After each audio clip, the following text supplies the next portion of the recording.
118வது சங்கீதத்தை நம்ம பார்க்க போறோம். இந்த 118வது சங்கீதம் வந்து அதே போல ஜெயத்தை நமக்கு சொல்லுகிற ஒரு சங்கீதம். குறிப்பாக இந்த சங்கீதத்தை நான் எடுத்து சொல்லுகிறதுக்கு காரணம் வந்து இன்னைக்கு இஸ்ரேலிலே நடந்து கொண்டிருக்கிற தீர்க்க தரிசனங்களையும் மையமாக வைத்து தான் நான் என்ன சொல்றேன், இவைகளெல்லாம் நான் சொல்லுறேன். குறிப்பாக பார்த்தீங்கன்னா இன்னைக்கு இஸ்ரேலினுடைய நிலைமை, அந்த சில பிரச்சனைகள் எல்லாம் போய்கொண்டு இருக்கு. ஆனா இது ஒரு பண்டிகை காலம், இந்த காலங்களிலே சில பிரச்சனைகள் அங்கே எப்பவுமே நடக்கும் தான். ஆனாலும் கூட அவருடைய விரோதிகள் என்ன ஆயிட்டாங்க, அதிகம் ஆயிட்டாங்க. சில பேர் ஜெபிக்கலாம், சில பேருக்கு எங்கேயோ ஒரு இடத்துல தான் பிரச்சனை இருக்கும். ஆனா சிலருடைய வாழ்க்கையில பாருங்க, எங்க திரும்பினாலும் பிரச்சனையா இருக்கும். எங்கேயோ ஒரு கடலுக்குள்ள நடுவில் வந்து படகு வந்து மாட்டிக்கிட்டு அப்படி தத்தடிச்சுட்டு இருக்க போல இருக்கும். எங்க திரும்பினாலும் பிரச்சனையா இருக்கும். எது செஞ்சாலும் வாய்க்கவே வாய்க்காது, ஒண்ணுமே நடக்காது. போற இடம்லாம் தோல்வி போல காணப்பட்டுட்டே இருக்கும். ஒரு நெருக்கத்துக்குள்ளேயே அவங்க இருந்துட்டு இருக்க மாதிரி இருக்கும். ஆனா இந்த இப்ப இஸ்ரேலுடைய நிலைமை பார்த்தீங்கன்னா நாளடைவில் இப்ப அப்படிதான் ஆயிக்கொண்டு இருக்குது. அந்த சத்துருக்கள் என்ன செஞ்சுட்டாங்க, அதிகமாயிட்டாங்க. எல்லா பக்கமும் நெருக்கமா இருக்கிறது. குறிப்பாக இடையில ஒரு சொன்னாங்க, கிறிஸ்தவர்களுக்கு விரோதமான ஒரு சட்டத்திட்டம்லாம் வரப்போதாங்கன்னு. ஆனா அது ஒரு அப்படி அல்ல, எதுவும் வரவே இல்லை. வர மாதிரி கலவரம் உண்டு பண்ணலாம் சிலர் பார்ப்பாங்க. அது ஒன்றுமில்லைன்னு அது ஆகி போயிடுச்சு. ஆனால் அங்க நிலவரங்கள் அவங்களுக்குள்ளே நிறைய பிரச்சனைகள் வந்திருக்கிறது. இதை பார்க்கிற மத்திய கிழக்கு நாடுகள் என்ன சொல்லுது, இவ்வளவு நாள் நம்ம தான் போய் அழிச்சாதான் அவங்க அழிவாங்கன்னு நினைச்சோம். ஆனா இப்ப இவங்களுக்குள்ளே ஒருத்தர் என்ன வந்துருச்சு, பிரச்சனை வந்துருச்சு. அதனால நம்ம சும்மா இருப்போம் என்று சொல்லியும் ஒரு சிலர் என்ன செய்யறாங்க, கமெண்ட் பண்ணியிருக்கிறாங்க. ஆனாலும் கூட அநேக சுற்றியும் இருக்கிற விரோதிகளுடைய காரியம் இஸ்ரேல் அழிக்கப்பட வேண்டும் என்று சொல்லிக் கொண்டிருக்கு. நாளுக்கு நாள் அதை விரோதிக்கிறவர்கள் அதிகரிக்கிறார்கள். ஒரு காலகட்டத்தில் நீங்க பார்த்துருக்கலாம், டெய்லி நியூஸ் வந்திருக்கும். சவுதி அரேபியாவுக்கும் யமனுக்கும் இடையில அங்க இருக்க அமைப்புகள் ஒன்று இருக்கும், இடையில பிரச்சனைகள் போயிட்டே இருக்கும். இங்க இருந்து மிசைல்ஸ் அனுப்பி அப்புறம் அவங்க அதை தடுக்கிறது, சவுதி அரேபியாவில் விடுறது அவங்க தடுப்பாங்க. அது மாதிரி நிறைய வந்துட்டு பிரச்சனைகள் போயிட்டு இருந்தது. இப்ப என்ன ஆகி போச்சுன்னா, திடீர்னு அங்கே ஏதோ ஒரு சமாதானம் வந்துருச்சு போல இருக்கு. இந்த யமன்ல இருக்கக்கூடிய இந்த அமைப்பு இப்போ எதை பார்க்குது, இஸ்ரேலை பார்க்குது. நாங்க இஸ்ரேலை அழிப்போம் என்று சொல்லி அவங்களும் இருக்கிற விரோதிகளோட கூட என்ன செஞ்சுட்டாங்க, கூடிக்கொள்கிறார்கள். இவர்கள் எல்லாரும் ஒரு தேசத்துல இருக்கு எப்படி வந்து எல்லா விதமான மிசைல்ஸ் UAVs எல்லாம் இருக்குதோ, அத போல இவர்கள் கையில நிறைய கைகளிலே வச்சிருக்காங்க, இவங்க வைத்திருக்காங்க. பதட்டமான ஒரு சூழ்நிலை அது நிலவி கொண்டிருக்கிறது. US கூட தன்னுடைய ஒரு சப்மரன், அவங்களுடைய நீர்மூழ்கி கப்பல் நியூக்ளியர், இது ஒரு செய்தியை நான் பார்த்தேன், அதை வாசிக்கிறேன்.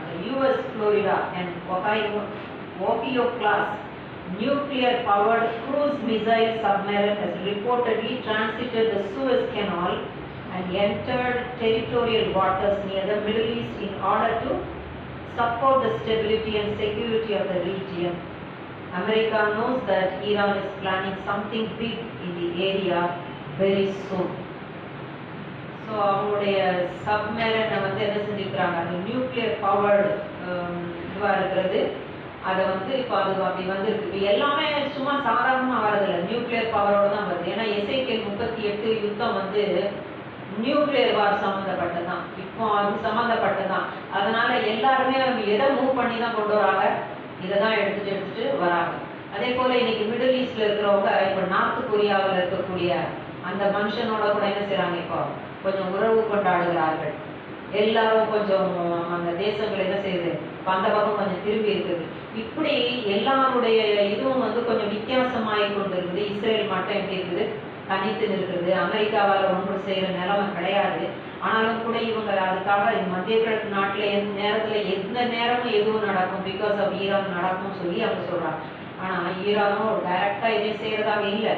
அவர்கள் வந்து ப்ராக்சிஸை யூஸ் பண்ணுகிறார்கள் என்று தான் வேதாகம வல்லுநர்கள் மற்ற எல்லாருமே சொல்லுகிறார்கள். அதை தான் நானும் அதை கேட்டதை நான் உங்களுக்கு சொல்றேன். அவங்க என்ன செய்யறாங்கன்னு போட்டிருக்குன்னா, இஸ்ரேலுக்கு விரோதிகள் பைபிள் சொல்றபடி சங்கீதம் 83ல ஏதோமியர், மோவாபியர், அப்புறம் ஆகாரின் கூட்டம், சிரியர்கள், அசீரியர்கள் இதெல்லாம் சுத்திலும் இஸ்ரேலை சுத்திலும் இருக்கிற ஒரு கூட்டத்தை குறித்து சொல்லியிருக்கோம். ஆனா அந்த இவைகள் வந்து அந்த கவர்மெண்ட்ஸை குறித்து இல்லை. இன்னைக்கு இருக்கிற கட்டத்துல பார்த்தா அந்த அரசுகளை குறித்து இருக்கிறது போல தெரியவில்லை. இவைகளெல்லாம் அங்கு இருக்கக்கூடிய சில அமைப்புகள் என்ன செய்கிறது, எழுந்து இஸ்ரேலுக்கு விரோதமாக எழுப்பி கொண்டது. அவைகள் கிட்ட எல்லா பலமும் இருக்கிறது. ஸோ அவைகளுக்கு எல்லாவற்றையும் சப்ளை பண்ணுகிறது யாருன்னு சொல்றாங்க, ஈரான். அதனாலதான் இவைகள் மற்ற எல்லாமே ப்ராக்சிஸ் என்று சொல்கிறார்கள். இப்போ லெபனான்ல பாத்தீங்கன்னா உங்களுக்கு தெரிந்திருக்கும் சில அமைப்புகள் பெயர் எல்லாம் நான் அதை சொல்லலை. சில அமைப்புகள் அதில் இருக்கிறது. லெபனான், சிரியாவில் 17 விதமான அமைப்புகள் இருக்கான். லெபனான்ல 2 போட்டிருக்கு. ஈராக்ல இருக்கக்கூடிய அமைப்புகள், அதே போல யெமன்ல இருக்கிறது. நீங்க எல்லாம் நியூஸ்ல கேட்டிருப்பீங்க. காசால எப்பவுமே தெரிஞ்சிருக்கும். இப்படி நிறைய இருக்குது. இவைகளுக்கெல்லாம் உதவிகள் எங்கிருந்து போகுதுன்னா இங்கிருந்து தான் சப்ளை பண்ணுகிறார்கள் என்று சொல்லுறாங்க. அதனால இவன் டைரக்டா போய் அதை தேசத்தை அடிக்கிற நிலைமை போல இல்லை. சுற்றிலும் இஸ்ரேலை சுற்றிலும் என்ன செஞ்சுட்டாங்க, விரோதிகளை கொண்டு வந்துட்டாங்க. ஸோ அது மத்தியில தான் இன்னைக்கு ஒரு சின்ன நாடு, கேரளா சைஸ்ல இருக்கக்கூடிய ஒரு தேசம் உட்கார்ந்து கொண்டிருக்கு. அப்போ இது இஸ்ரேலுக்கு இது ஒரு புதுசா அப்படின்னு கேட்டீங்கன்னா இது புதிது அல்ல. இதே போலதான் பழைய காலங்களிலும் இருந்தது. எப்பக்கமும் நெருக்கமாக இருந்தது. ஆனாலும் கூட சேனைகளின் தேவனாகிய கர்த்தர் அவர்களை அழைத்தவர் எப்படிப்பட்டவர், உண்மை உள்ளவர். அவங்க கிட்ட உண்மை இல்லைன்னா கூட நிறைய நேரம் பைபிள்ல நீங்க பார்க்கலாம், கர்த்தர் தம்முடைய நாமத்தின் நிமித்தம் என்ன செஞ்சாராம், இஸ்ரேலை விடுவிக்கிறார். ஏன்னா புறஜாதிகள் மத்தியில இவங்க பாவம் செஞ்சதுனால இப்ப விரோதிகள் உள்ள வராங்க. ஆனா வர விரோதிகள் என்ன சொல்றாங்க, உன் தேவன் எங்க, செங்கடலை பிளந்தாரே, யோர்தானை பிளந்து கொண்டு வந்தாரு, அவர் எங்க? ஆனா அவரும் நீதி உள்ளவர். இவங்க பாவம் செஞ்சதுனால இவங்களே பிரச்சனைகளை தங்களுக்கு அனுமதித்து கொண்டாங்க. தேவன் தன் கரத்தை எடுத்துட்டார். விரோதிகள் அழித்து கொண்டிருக்கிறாங்க, இவங்களை மிதித்து கொண்டிருக்கிறாங்க. இவரும் ஒப்பு கொடுத்திருக்கிறார். நியாயாதிபதிகள் புக்கில் பாத்தீங்கன்னா இவர் ஒப்பு கொடுத்துட்டார் அவங்க பாவத்தின் நிமித்தம். அந்த ஜெனரேஷன் பாருங்க எழும்புகிறது. கர்த்தர்னா யாரு, இஸ்ரவேலின் தேவன் யாருன்னு தெரியாத அளவுக்கு ஒரு ஜெனரேஷன் எழுந்துச்சு. அவர் பார்க்கிறாரு தேவன், ஐயோ என்னையே தெரியாது, நான் தான் இவங்களுடைய தேவன், ஆனா என்னையே தெரியாத அளவுக்கு வந்திருக்கு. அப்ப திரும்பி இவர் என்ன செய்யறாரு, இன்டர்ஃபியர் ஆறாரு, தன்னை வெளிப்படுத்தி கொடுக்கிறார். ஆகவே அழைத்தவர் உண்மையுள்ளவர். ஆபிரகாமுக்கு கொடுத்த அந்த வாக்கின்படி அவர் என்ன செய்யறார், கைவிடல, திரும்பியும் அவரை தூக்கி எடுக்கிறார். ரட்சகர்களை உண்டாக்குகிறார். நியாயாதிபதிகள் அவங்க தான் ரட்சகர்கள், அவர்களை உண்டாக்குகிறார். அவர்களை வைத்து திருப்பியும் அந்த மீதியானியர் யார் யாரெல்லாம் அவங்களை அப்ரஸ் பண்ணாங்களோ, ஒடுக்கினாங்களோ, அவங்க கைகளில் இருந்தெல்லாம் மீட்டி எடுக்கிறார். அப்போ தாவீதின் காலத்துல பாத்தீங்கன்னா சுற்றிலும் விரோதிகள் தான். தாவீதுக்கு ஓயாம யுத்தம் தான், எந்நேர யுத்தம் தான். ஆனாலும் தேவன் கூடவே இருந்ததினால எல்லாவற்றிலும் அவருக்கு ஜெயத்தை கொடுத்தார். இவங்க தகுதியே இல்லைனாலும் கூட அவர் தன்னுடைய பரிசுத்த நாமத்தின் நிமித்தம் இஸ்ரேலுக்கு யுத்தம் பண்ணி ஜெயத்தை கொடுத்திருக்கிறார். ஏன்னா மற்றவங்க தெரிந்து கொள்ளணும். ஆகவே இப்பவும் இதுதான் நடக்கும்.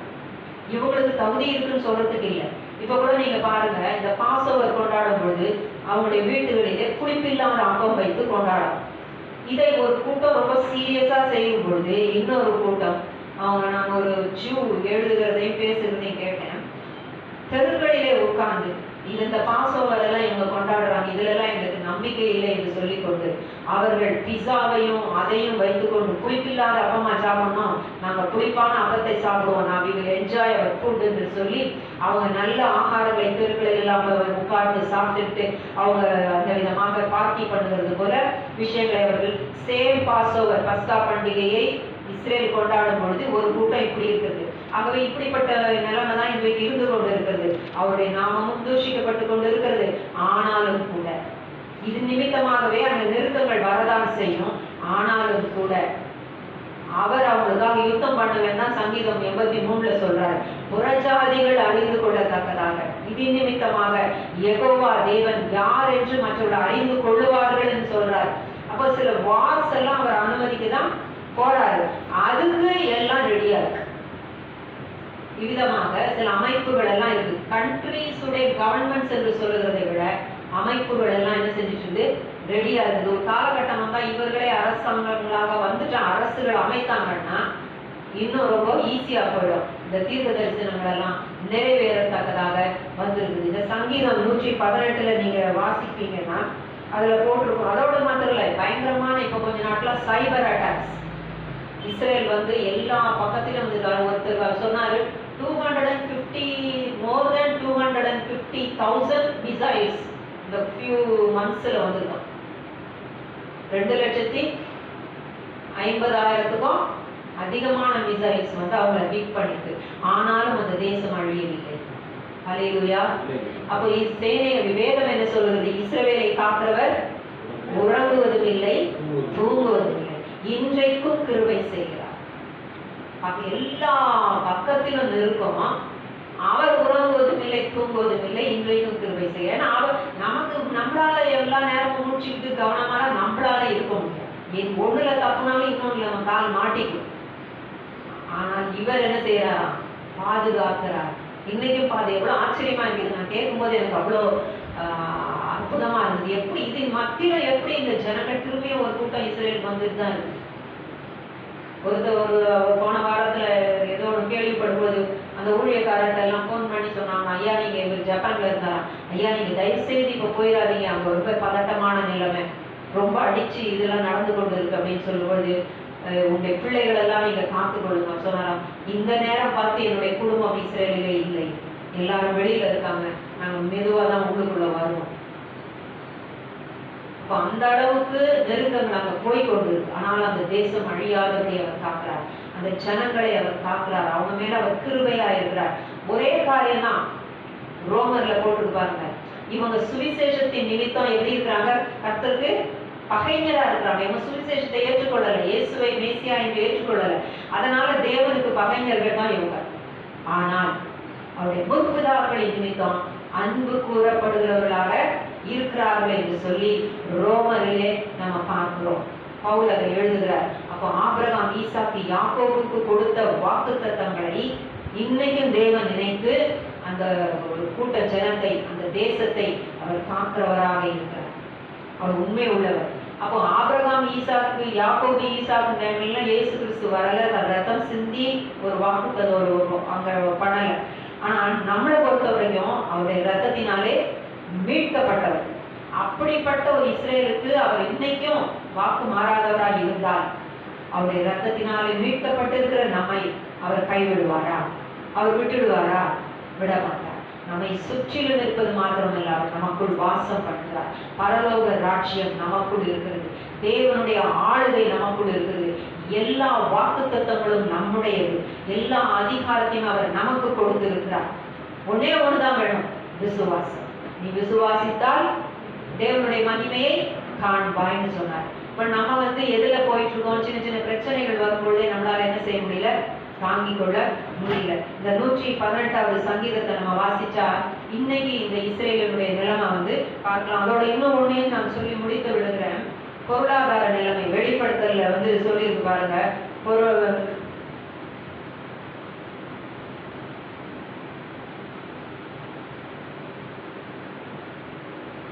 வெளிப்படுத்தின விசேஷத்துல நம்ம வாசிப்போம்னா 6ஆம் அதிகாரத்துல நம்ம வாசிச்ச ஒவ்வொரு முத்திரையும் உடைத்துக் கொண்டே வரும் பொழுது தண்ணி கோதுமையினுடைய விலை இவ்வளவு, பார்லியுடைய விலை இது, நீ என்ன செய்யாத, தண்ணீரையும் திராட்சை ரசம் எல்லாத்தையும் என்ன பண்ணாத, வீண்படுத்தாதே என்று சொல்லியிருக்கோம். இப்படிப்பட்ட ஒரு காலகட்டத்துக்குள்ள தான் போய்கிட்டு இருக்கு உலகம். எங்கு பார்த்தாலும் பொருளாதார வீழ்ச்சி, விலைவாசிகள் ஏற்றம், வேலையில்லா திண்டாட்டம், வாலிபர்களுக்கெல்லாம் வேலை கிடையாது, படிச்சு முடிச்சு வரவங்களுக்கெல்லாம் இங்கே இல்லை, எல்லா தேசங்களிலுமே இப்படிப்பட்ட ஒரு நிலைமைதான் இருந்து கொண்டிருக்கு. அதனாலேயும் நிறைய இடங்கள்ல உள்நாட்டு கலவரம், பலவிதமான பாவங்கள். இப்ப பாருங்க, சினாரியோவே மாறுகிற ஒரு நிலைமை போல இருக்கிறது. இது வேர்ல்ட் பேங்க் அண்ட் IMF அந்த இதுல இருந்து கொடுத்திருக்கிற ஒரு இன்ஃபர்மேஷன். அவங்க ஒரு இதை கொடுத்திருக்காங்க. 1992 பொருளாதார நிலைமை, 2008 பொருளாதார நிலைமை, 2024 பொருளாதார உலக நிலைமை காட்டும்பொழுது சில கண்ட்ரிஸை எடுத்து அவங்க போட்டிருக்காங்க. எல்லாத்துலேயுமே முதல்ல இருக்கிறது இந்த 1992 US, ஜப்பான், ஜெர்மனி, பிரான்ஸ் அப்படின்னு இருக்குது. 2008 வரும்போது பார்த்தீங்கன்னா அதே போல சேம் தான், கிட்டத்தட்ட US, ஜப்பான். ஆனால் 3rd பிளேஸுக்கு சைனா வந்துருச்சு, ஜெர்மனி கீழே போயிருக்கு, அதன் பிறகு UK இருக்கு. 2024 பார்த்தீங்கன்னா அவங்க சொல்றது சைனா முதலிடத்துக்கு வருகிறது, US கீழே போகிறது, 3rd பிளேஸ்ல இந்தியாவை எழுதியிருக்காங்க. அதன் பிறகு ஜப்பான், அதன் பிறகு Indonesia, Russia, Germany, Brazil, UK, France. இது வேர்ல்ட் பேங்க் அண்ட் IMF உடைய ஒரு நிலைமை. கிட்டத்தட்ட 3வது இடத்துல இந்தியா இருக்குது. China, US, India, Japan, Indonesia, Russia, Germany, Brazil, UK, France. அப்போ எல்லா பயங்கர மாற்றங்கள் என்ன வந்துட்டு இருக்குது, உலகம் முழுசும் வந்துட்டு இருக்குது. அந்த அளவுக்கு பொருளாதார வீழ்ச்சி தான் இது காட்டுது, வேற ஒன்றையும் காட்டல. மேல இருந்த இது என்ன செய்யுது, கீழே போய்கிட்டு இருக்கு. US-ஆல நிற்க முடியல, கீழே போய்கிட்டு இருக்கு. அதனாலதான் எசேக்கியேல் 38 படி US இஸ்ரேலுக்கு உதவி செய்ய முடியாது. இப்ப கூட அவங்க கொண்டு வந்து இந்த நியூக்ளியர் பவர் அந்த சப்மரைனை கொண்டு வந்து அவங்க நிறுத்தினாலும் கூட அந்த அளவுக்கு அவங்களால என்ன செய்ய முடியாது. அவங்களே எல்லாருமே சொல்லி இது ஒரு ஷோ தான், இப்போ இதே கிடையாது. முன்னால இவங்க தான் புரோக்கரிங் பண்ணுவாங்க. அப்படின்னா அர்த்தம், மிடில் ஈஸ்ட்ல பிரச்சனைகள் இருக்கும் பொழுது ஒரு தேசத்து இஸ்ரேலோட மற்ற கண்ட்ரிஸோட இவங்க தான் இடையில இருந்து சமாதான பேச்சு, சமாதான பறவை மாதிரி இவங்க தான் பேசுவாங்க. இப்போ அது மாறி போச்சு. இப்போ சைனா தான் வர ஆரம்பிக்கும் கொஞ்சம் கொஞ்சமாக US. ஏன்னா எசேக்கியேல் 38 சொல்லப்பட்டிருக்கிற அந்த தீர்க்க தரிசனம் நிறைவேறணும்னா US-ஓட நிலைமை அப்படிதான் போகும். எசேக்கியேல் 38 ஈவன் நம்முடைய தேசத்தினுடைய பெயர் மறைமுகமாக இருக்குன்னு சொல்றாங்க. ஏன்னா அதுல மோஸ்ட்லி எல்லாம் நியூக்ளியர் பவர்ஸும் வரணும். ஆகவே இந்த ராஜ்பூத்ஸ் அண்ட் குஷைட்ஸ் அப்படின்ற அந்த பெயர், அது சம்பந்தப்பட்ட ஏதோ ஒரு பெயர் ஒன்று அதுல இருக்கு. அந்த குஷ் என்று சொல்லி அது ஒரு பெயர் ஒன்று இருக்கு. அதுல சொல்லுகிறாங்க ஒரு சில பைபிள் ஸ்காலர்ஸ் அதுல மறைந்து இருக்கிறது இந்தியா.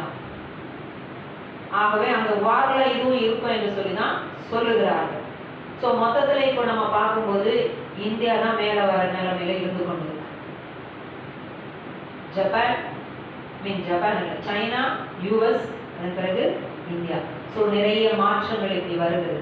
பொருளாதார வீழ்ச்சி உலகத்தை சூழ்கிறது என்பதுதான் இதனுடைய ஒரு காரியம். அப்போ இன்னைக்கு இயேசு வருகிறார் என்பதுதான் உண்மை. இந்த மாதிரி யுத்தங்கள் எல்லாம் வரப்போகுது, இவெல்லாம் நடக்க போகுது. வேதத்துல சொன்ன தீர்க்க தரிசனம் நிறைவேற போகுது. இந்த யுத்தத்தை குறித்து எசேக்கியேல் 38 பத்தி ஏன் சொல்றாருன்னா, ஜூஸும் அறிந்து கொள்வாங்களாம் அவர் தான் தேவன், அவங்க ஆராதிக்கிறவர் தான் தேவன். ஏன்னா அவங்களாலே ஒன்றும் பண்ண முடியாது, எல்லாம் மேகம் போல சூழ்ந்துட்டாங்கன்னு சொல்றது விரோதிகள். இப்ப அந்த நிலைமை தான் எல்லா பக்கமும் அந்த நிலைமையில தான் இருக்குது. மேகம் போல அப்படியே பயங்கரமா சூழ்ந்துட்டாங்கன்னு இருக்கு. அதனால அவங்களாலையும் ஒன்றும் செய்ய முடியாது. சேனைகளின் தேவனாகிய கர்த்தர் அவர்களுக்காக அந்த யுத்தத்தை பண்ணுவார். அந்த நியூக்ளியர் வார ஒண்ணுமில்லைன்னு ஆக்கி போட போறார். ஹல்லேலூயா, ஹல்லேலூயா. 7 வருடங்களுக்கு அதனுடைய அந்த வேஸ்டேஜஸ் இருக்க அதை அவங்க எரிப்பாங்கன்னு ஃபியூவலுக்காக. ஏன்னா அந்த நியூக்ளியர் வேஸ்டேஜை எரிச்சு உபயோகப்படுத்த முடியும், அதுதான் அதனுடைய உண்மை. அதை செய்வாங்கன்னு இருக்கு. இப்போ இதுக்கு எல்லாமே ரெடி ஆகிட்டு இருக்கு. அப்ப சுற்றிலும் இப்படி பிரச்சனைகள் இருக்கும் பொழுது, நெருக்கங்கள் சூழ்ந்து இருக்கும் பொழுது நாம எதை பார்க்கணும்? மேகத்தை போன்ற இத்தனை திரளான சாட்சிகள் நம்மை சூழ்ந்து கொண்டிருக்க, விசுவாசத்தை துவக்குகிறவரும் முடிக்கிறவருமாகிய அவரோட கூட எப்படி ஓடணும்? இந்த விசுவாச ஓட்டத்தை பொறுமையா ஓடணும். இதையெல்லாம் நம்ம பிரச்சனைகளை இப்படி என்ன சுற்றி இப்படி இருக்கேன்னு பார்த்தா அது பிரச்சனை தான். ஆனா இது என்ன சுற்றி இருக்கிற அந்த சாட்சிகளை நான் பார்க்கணும். அதுதான் பைபிள் முழுசும் எழுதி வைத்திருக்கு. எப்படி அவர் யுத்தங்களை பண்ணியிருக்கிறார், எப்படி அவர் பிரச்சனைகளை சால்வ் பண்ணியிருக்கிறார், எப்படி அற்புதத்தை செய்திருக்கிறார். பக்கத்துல 1000 பேரும் வலதுபுறத்திலே 10000 பேரும் விழுந்தாலும் அது உன்னை அணுகாதுன்னு இருக்கு. அப்படின்னா சில நேரங்கள் அப்படி நெருக்கங்கள் இருக்கதான் செய்கிறது. ஒரு முறை இந்த மிரட்டல் நெட்ங்கிற அந்த ஒரு இதை நடத்தினார். ஒருத்தர் நடத்தினாங்க. அவங்க சொல்லும்போது சொன்னாங்க, அவ்வளவு கேசஸ் அவங்களுக்கு அகேன்ஸ்ட், என்ன பண்றதுன்னு தெரியல. அந்த டிவி சேனல்ல நடத்தவே முடியாது, அந்த ஒரு சூழ்நிலை தான். ஆனால் அவர் சொல்லும் பொழுது அவர் ஃபாரினர் தான் சொல்லும்போது சொன்னாரு, முடிக்கும் போது திடீரென்று சொல்லி க்ளோஸ் ஆகும்போது எல்லாம் சேர்ந்து ஒட்டுமொத்தமா போச்சு. இப்போ ஒண்ணு கூட கிடையாது, எப்படி எல்லாம் போச்சுன்னே தெரியும். திடீரென்று சொல்லி எல்லாம் இவங்க நினைச்சாங்க தங்களால சேனலை நடத்த முடியாது, ஆனா கர்த்தர் அதை செய்து முடித்தார். ஒண்ணுமில்லாம ஆக்கிடுவார். இது வந்து இன்னைக்கு இல்ல, இந்த மாதிரி நெருக்கங்கள், கஷ்டங்கள் எல்லாம் அவருடைய பிள்ளைகளுக்கு, அவரை சேவிக்கிற, அவரை அறிந்திருக்கிற தேசங்களுக்கு இவைகள் எல்லாம் இருக்கதான் செய்வது. ஆனாலும் நம்முடைய தேவன் ஜீவிக்கிறார். அதனால நாம் ஜீவிப்போம். இயேசு ஜீவிக்கிறார், நாம் ஜீவிப்போம்.